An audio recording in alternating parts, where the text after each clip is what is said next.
Votre bébé va mourir à minuit, dit le garçon. 5 minutes plus tard, l'impensable se produisit. Une jeune mère, épuisée mais reconnaissante, tient son nouveau-né dans ses bras, dans une chambre d'hôpital. L'horloge murale affiche 23h55. Soudain, un garçon en t-shirt beige apparaît à son chevet. Ses cheveux noirs et bouclés encadrent un visage bien trop grave pour son âge.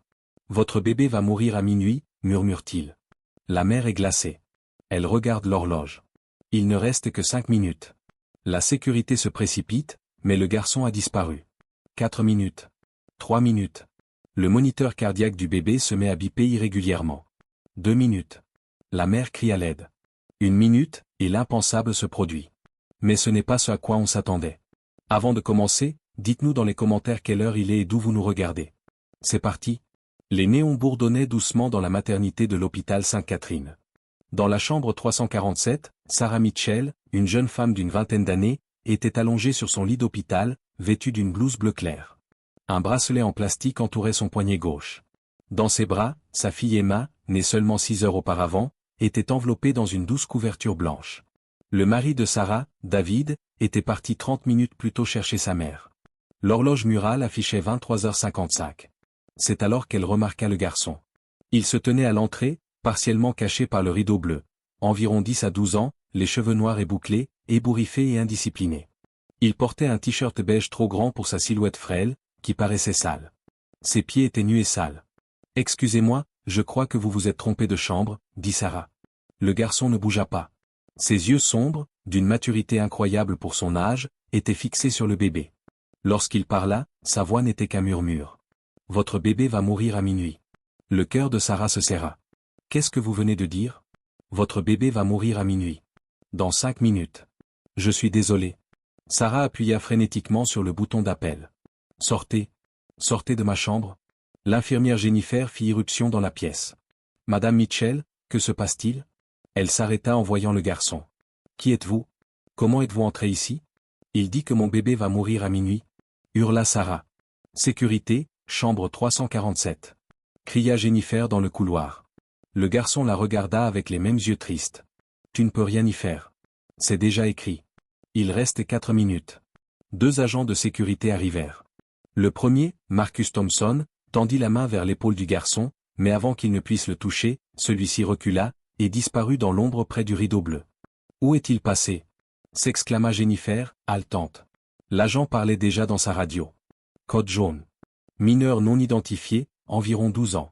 Vu pour la dernière fois dans la chambre 347. Cheveux foncés bouclés, t-shirt beige, pieds nus. Sarah baissa les yeux vers Emma, qui dormait paisiblement. « Il reste 3 minutes avant minuit ?» Madame Mitchell, restez calme, dit Jennifer en vérifiant les constantes. Son rythme cardiaque est normal. Sa respiration est normale. Le docteur Amanda Reeves arriva et examina Emma minutieusement. Ce bébé n'a rien. Elle est en parfaite santé. Mais Sarah ne parvenait pas à se débarrasser de l'angoisse qui l'étreignait. Regardez l'horloge. Il est 23h57. Je la veux en néonatologie. Je la veux sous surveillance constante. Madame Mitchell, ce n'est pas nécessaire. Je m'en fiche. Mon bébé ne va pas mourir. Le docteur Reeves échangea un regard avec Jennifer. Très bien. Nous allons l'emmener en observation. Ils se dépêchèrent jusqu'à l'unité de soins intensifs néonatales. Emma fut installée dans un lit spécialisé, branché au moniteur, fréquence cardiaque, oxygène, activité cérébrale, température. 1 minute avant minuit. Sarah s'agrippa à la barrière du lit, les jointures blanchies. Jennifer lui tenait la main. 30 secondes. Fréquence cardiaque, 140 battements par minute. Normal. Oxygène à 99%. Parfait. 15 secondes. Les lumières vacillèrent. 10 secondes. Tous les regards étaient fixés sur les moniteurs. 5. Sarah retint son souffle. Mon Dieu, s'il vous plaît. 3, 2, 1. Minuit. Pendant un instant, rien ne se passa. Les moniteurs bipèrent régulièrement. Emma dormait paisiblement. Tu vois, dit Jennifer, elle va bien. Et puis Emma cessa de respirer. Pas progressivement, instantanément. 1 seconde normale, la suivante, immobilité complète. Le capteur d'oxygène passa de 99% à 95%, puis 90%. Code bleu, cria le docteur Reeves. Nouveau-né en arrêt respiratoire. Le service de néonatologie sombra dans le chaos. Le docteur Reeves commença le massage cardiaque, ses mains se déplaçant avec précision sur la petite poitrine d'Emma. 1, 2, 3, 4, 5 compressions. Puis une insufflation. Sarah hurla. On la retint, mais elle se débattait. Emma? Emma, s'il te plaît? Le moniteur cardiaque tomba. 120, 180, 60. Apportez-moi une perfusion. Ordonna le docteur Reeves. Pas de pouls, annonça une infirmière. Les lèvres d'Emma devinrent bleues, sa peau perdit sa couleur rose. 40 battements par minute? 30. 20. Elle s'effondre. Le docteur Reeves continua les compressions, la sueur perlant à son front. Allez, ma chérie. Respire. 10 battements par minute? Sarah s'effondra, incapable de détourner le regard. Et puis elle entendit à nouveau cette voix. Je te l'avais dit. Sarah se retourna brusquement. Le garçon se tenait dans un coin, partiellement caché par le matériel. Son t-shirt beige brillait légèrement sous la lumière crue. Je t'avais dit qu'elle mourrait à minuit, dit-il doucement. Mais je n'ai jamais dit qu'elle resterait morte. Le garçon s'avança, dépassant les infirmières comme si elles ne le voyaient pas. Il se fraya un chemin à travers le chaos. Arrivé au chevet d'Emma, il posa une petite main sur sa poitrine, là où le docteur Reeves pratiquait le massage cardiaque. Pas encore, murmura-t-il. Pas comme ça. Pas ce soir. Une lumière aveuglante jaillit de sa main. Le docteur Reeves recula brusquement. Les moniteurs s'affolèrent, l'alarme hurlant. Puis Emma halta, sa poitrine se soulevant à mesure que l'air remplissait ses poumons. Le bleu de ses lèvres s'estompa. Son rythme cardiaque s'accéléra, 60, 80, 100, 120, 140, fort et régulier. Le bébé ouvrit les yeux et pleura. « Oh mon Dieu !» murmura Jennifer. « Elle respire. » Le docteur Reeves fixa ses mains, incrédule. C'était impossible. Elle n'avait pas de pouls. Elle ne respirait pas. Elle était morte. Le garçon termina.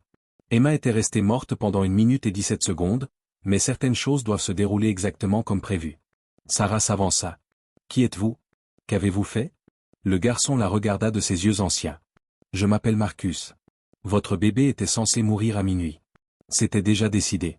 Mais quelqu'un d'autre en décida autrement. » Marcus regarda Sarah avec une infinie tristesse. Autour d'eux, le personnel s'occupait d'Emma, incapable d'expliquer ce qui venait de se produire. « Je ne suis pas un ange, dit doucement Marcus. Et je ne suis pas un démon. Il y a 5 ans, j'étais mourant. Au coin d'une rue, à 3 pâtés de maison de cet hôpital, c'était l'hiver. J'avais 12 ans, j'étais sans abri, affamé, et j'avais une pneumonie. Tout le monde passait devant moi sans s'arrêter. Sarah eut le souffle coupé. Un souvenir lointain lui revint. Mais une personne s'arrêta, poursuivit Marcus. Une jeune femme rentrait du travail. Elle m'a vu trembler dans l'embrasure d'une porte, a appelé les secours, est restée avec moi, m'a donné son manteau, m'a tenu la main jusqu'à l'arrivée de l'ambulance. Elle m'a dit que j'étais important. Les jambes de Sarah tremblaient. Les ambulanciers m'ont amené ici, à l'hôpital Sainte-Catherine.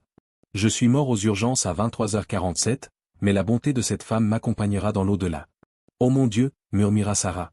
Elle se souvenait maintenant, 5 ans plus tôt, alors qu'elle travaillait comme assistante juridique et rentrait tard un soir de décembre. Un garçon aux cheveux noirs et bouclés, vêtu d'un t-shirt beige, tremblait dans l'embrasure d'une porte. La plupart des gens passaient leur chemin, mais elle ne pouvait pas. Elle avait appelé les secours, était restée avec lui avait donné son manteau chaud, avait fait le trajet en ambulance en lui tenant la main glacée. Marcus, avait murmuré le garçon. Je m'appelle Marcus. Il l'avait emmené d'urgence à l'hôpital Sainte-Catherine. Sarah avait attendu des heures. Une infirmière était finalement sortie pour annoncer le décès de Marcus. Sarah avait pleuré pour ce garçon qu'elle connaissait à peine, dont les derniers instants avaient été passés grâce à sa bienveillance, plutôt que dans la solitude. Puis la vie avait repris son cours. Elle avait rencontré David, s'était mariée, et avait eu Emma. Le souvenir s'était estompé, jusqu'à ce soir. Toi, halta Sarah. C'est toi. Le garçon hocha la tête. Quand je suis mort, je ne suis pas allé là où vont la plupart des gens. J'étais coincé entre 2 mondes, à cause d'une affaire inachevée. Tu m'as témoigné de la bonté quand personne d'autre ne l'a fait. Tu m'as rendu digne dans mes derniers instants. Cela a créé une dette, un solde cosmique qu'il fallait régler. Quelle dette? Demanda Sarah. J'ai simplement fait ce que tout le monde aurait dû faire. Mais la plupart des gens ne l'ont pas fait, dit Marcus. 47 personnes sont passées devant moi ce soir-là avant que tu ne t'arrêtes. Ta compassion a créé une onde, Sarah. Ce soir, cette onde est revenue. Le docteur Reeves intervint. Madame Mitchell, votre bébé est stable. Parfaitement, en fait. Son taux d'oxygène est normal, son rythme cardiaque est normal, son activité cérébrale ne montre aucun signe de détresse. C'est comme si rien ne s'était passé. Mais Emma n'avait plus de pouls depuis plus d'1 minute. Elle était cliniquement morte. Un miracle, murmura Jennifer. Marcus sourit doucement.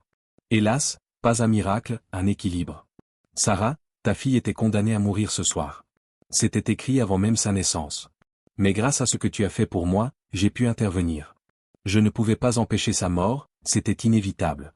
Mais je pouvais faire en sorte que ce ne soit pas définitif. Elle devait mourir à minuit, mais elle n'était pas condamnée à rester morte. Alors tu l'as sauvée. J'ai payé ma dette de bonté, continua Marcus. Tu as donné un sens à ma mort, la faisant passer de l'insignifiant au significatif. Tu m'as rendu ma dignité pour que je puisse offrir une seconde chance à ta fille. Sarah tendit la main, mais traversa le vide. Il s'éteignait. Ne pars pas. Pourquoi devait-elle mourir? Le lendemain matin, il trouva Marie dans la cuisine en train de préparer le petit déjeuner. Elle avait l'air épuisée, les yeux rougis par les pleurs de la nuit. Je veux les rencontrer comme il se doit, dit Jean, comme leur père. Les mains de Marie se figèrent sur le pain qu'elle coupait. Monsieur, je vous en prie, soyez doux. Ce ne sont que des enfants. Ils ne comprennent pas les choses compliquées. Je sais, répondit Jean doucement. Je ne leur ferai pas de mal. Je vous le promets. Cet après-midi-là, Jean était assis dans le salon. Marie fit descendre les 4 garçons. Ils entrèrent lentement, main dans la main, leurs visages identiques empreints d'incertitude. Jean s'agenouilla à leur hauteur. De si près, il pouvait distinguer chaque détail. Leurs yeux bruns, leurs petits nez, leur respiration synchronisée. Son cœur se gonfla d'une émotion qu'il n'avait pas ressentie depuis des années. L'amour, pur et bouleversant. Bonjour, dit-il doucement. Je m'appelle Jean. Je suis votre père. Les garçons regardèrent Marie. Elle hocha la tête, les larmes aux yeux. C'est vrai, mes petits oiseaux. Voici votre papa. Un garçon courageux s'avança. Notre papa, comme dans les histoires? Oui, murmura Jean, retenant ses larmes. Comme dans les histoires. Et je suis tellement désolé de ne pas vous avoir connu plus tôt. Mais maintenant que je vous connais, je vous promets de ne plus jamais vous quitter. Un autre garçon pencha la tête. Tu veux jouer avec nous? Jean rit, un rire qui semblait étranger après tant d'années de silence. Oui, je jouerai avec vous tous les jours. Les jours suivants changèrent tout. Jean annula ses réunions pour prendre le petit déjeuner avec ses fils. Il apprit leurs noms, leurs jeux préférés, leurs rires différents. Bien qu'ils se ressemblassent comme 2 gouttes d'eau, il découvrit que l'un aimait dessiner, l'autre chanter, le troisième poser des questions et le quatrième faire des câlins à tout le monde. Marie les observait, émerveillée et reconnaissante. Jean ne la repoussa pas. Au contraire, il lui rendit hommage. Tu les as sauvés quand je n'ai pas pu, lui dit-il un soir. Tu leur as donné de l'amour quand ils n'avaient rien. Tu es leur mère à tous les égards. Et moi? Demanda Marie, nerveuse. Qu'est-ce que cela signifie pour moi? Jean sourit. Cela signifie que tu fais partie de la famille maintenant, et non plus une domestique. Famille. Tu élèveras ces garçons avec moi? Marie éclata en sanglots. Pour la première fois depuis des années, elle se sentait en sécurité, appréciée, aimée. Jean avait transformé la maison. Il l'avait emplie de rires, de jouets et de musique. La salle à manger, froide et vide, était redevenue chaleureuse. Chaque soir, tous les 6 s'asseyaient ensemble à la table en acajou. Parfois, ils mangeaient des repas raffinés. Parfois, un simple riz jaune. Peu importait. L'essentiel était d'être ensemble. Un soir, tandis que Jean bordait ses fils, le plus courageux leva les yeux vers lui. « Papa, es-tu heureux maintenant ?» Jean l'embrassa sur le front. « Plus heureux que jamais. » Le garçon sourit. « Tant mieux, parce qu'on t'aime. »« Je vous aime aussi, » murmura Jean. « Pour toujours. » Après avoir fermé la porte de leur chambre, Jean resta dans le couloir et respira profondément. Sa maison n'était plus un tombeau de souvenirs. C'était un foyer plein de vie, plein d'espoir, plein de secondes chances. Marie apparut à ses côtés. « Merci, » dit-elle, « de les avoir vus, de les avoir aimés. »« Merci, » répondit Jean, « de les avoir gardés en sécurité jusqu'à ce que je retrouve mon chemin. » Ensemble, ils descendirent l'escalier, prêts à affronter le lendemain en famille. La vérité est peut-être douloureuse, mais la cacher provoque des blessures plus profondes. La peur de Rose a empêché Jean de connaître ses fils pendant des années. Les secrets nés de la peur blessent souvent ceux qu'on aime le plus. L'honnêteté, même difficile, ouvre la voie à la guérison. La famille, ce n'est pas seulement une question de sang, mais aussi d'amour. Marie n'était pas la mère biologique, mais elle a tout sacrifié pour protéger et élever ses garçons. Une vraie famille se construit par les actes, l'attention et l'engagement, et non par l'ADN. Jean aurait pu se mettre en colère. Il aurait pu repousser Marie et prendre les enfants de force. Au lieu de cela, il a choisi de l'honorer, d'apprendre et de reconstruire. L'humilité et l'amour peuvent transformer n'importe quelle situation difficile en quelque chose de beau. Ces garçons ont retrouvé leur père. Votre famille découvrira-t-elle cette histoire? Partagez-la avec quelqu'un qui a besoin d'espoir aujourd'hui. Abonnez-vous pour ne jamais manquer d'histoires touchantes. Cliquez sur « J'aime » si cette histoire vous a ému. Dites-nous en commentaire quelle leçon vous a le plus marqué et activez les notifications pour être informé dès la publication de notre prochaine histoire.